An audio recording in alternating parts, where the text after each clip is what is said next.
Student good morning. पिछले part में हमने देखा था, पिछले पीरियड में पत्र के बारे में, और मैंने आपको पत्र के बारे में बताया था। उसी में आज हम आगे और देखेंगे, और जो मैंने आपको प्रश्न दिया था उसका उत्तर भी हम आज देखेंगे, किस प्रकार से हमें पत्र लिखना है। यहाँ पर दिया है पत्र के प्रकार। पत्र को मुख्य 4 वर्गों में रखा जा सकता है, यानी पत्र को हम 4 वर्गों में रख सकते हैं। पहला है प्रार्थना पत्र, दूसरा निजी पत्र, तीसरा व्यावसायिक पत्र, चौथा कार्यालयी पत्र। अब देखिए, पहला पत्र व्यावसायिक पत्र में कौन कौन से आपके पत्र लिखे जा सकते हैं। यहाँ प्रार्थना पत्र में बताया गया है, ऐसे पत्र नौकरी, अवकाश, शुल्क माफ़ी ये एक है, शिकायत, सुधार व अन्य प्रकार के आवेदन पत्र होते हैं। यानी प्रार्थना पत्र के अंदर में इतनी प्रकार के आपको बताए गए हैं, ये इसमें आते हैं। दूसरा होता है निजी पत्र।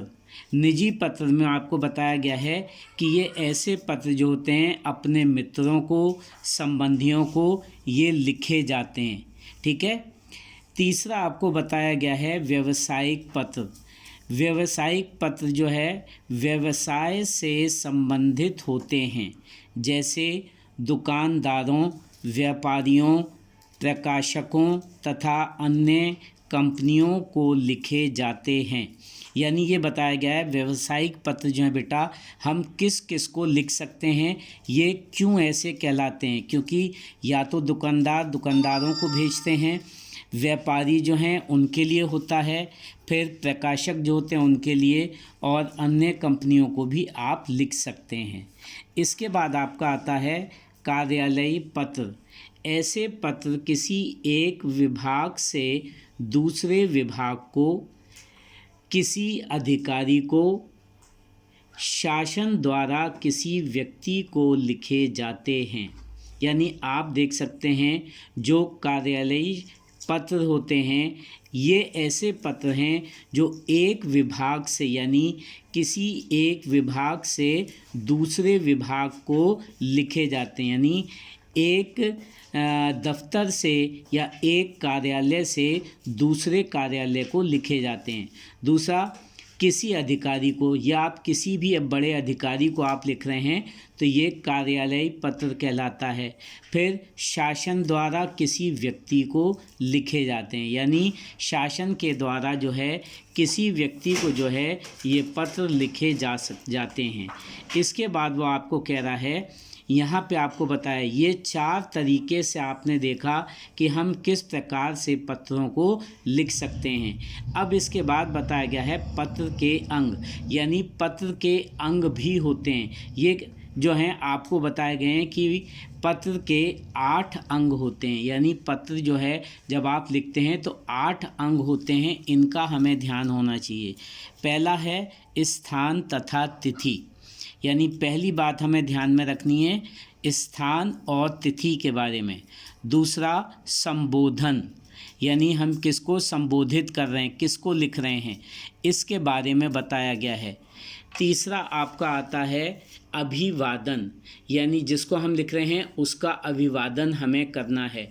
चौथा विषय वस्तु, यानी हमारी विषय वस्तु क्या है, हम किसके ऊपर लिख रहे हैं। फिर समाप्ति, यानी जब हम समाप्त करते हैं तो किस प्रकार से हमें पत्र को समाप्त करना चाहिए। छठा है समाप्ति के अंत में हस्ताक्षर, यानी जब हम समाप्त करते हैं तो वहाँ पे हस्ताक्षर का मतलब है या तो आप अपने साइन करेंगे, अपने हस्ताक्षर करेंगे, या फिर बेटा आप अपना यहाँ पे नाम लिखेंगे। फिर हस्ताक्षर से पूर्व शब्दावली, यानी हस्ताक्षर से पहले जो है आपको शब्दावली जैसे धन्यवाद वगैरह आपको वहाँ पे करना है। फिर 8वां जो है वो है पता, यानी जहाँ आप कर रहे हैं, जहाँ आपने अपना नाम लिखा है उसके नीचे आप अपना पता लिखेंगे। अब देखिए यहाँ पर बेटा बताया गया है, जैसे मैंने आपको पिछले उसमें आपको होमवर्क दिया था और होमवर्क में आपको कहा था कि विद्यालय के वार्षिक उत्सव के बारे में आपको बताना है। तो यहाँ पर उसने बताया, यहाँ पे जो गृह कार्य में मैंने आपको प्रश्न दिया था उसका उत्तर हम किस प्रकार से लिखेंगे। सबसे पहले मकान नंबर हमने यहाँ पे लिखा 557, ठीक है। सरोजनी नगर यानी कहाँ से लिख रहे हैं हमने वो लिखा। फिर नई दिल्ली यानी जहाँ से जिस जगह का है हमने उसका पूरा पता डाल दिया। उसके बाद तारीख 20 अप्रैल 2020 यानी हमने इसको लिखा। फिर हमारा था संबोधन, हम किसको संबोधन कर रहे हैं, पिताजी को, तो आदरणीय पिताजी। फिर उनका अभिवादन किया हमने, सादर प्रणाम, यानी ये हमारा हो गया अभिवादन।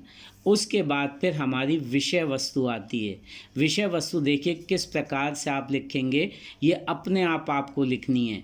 आपका पत्र मिला, पढ़कर घर का सारा हाल मालूम हुआ।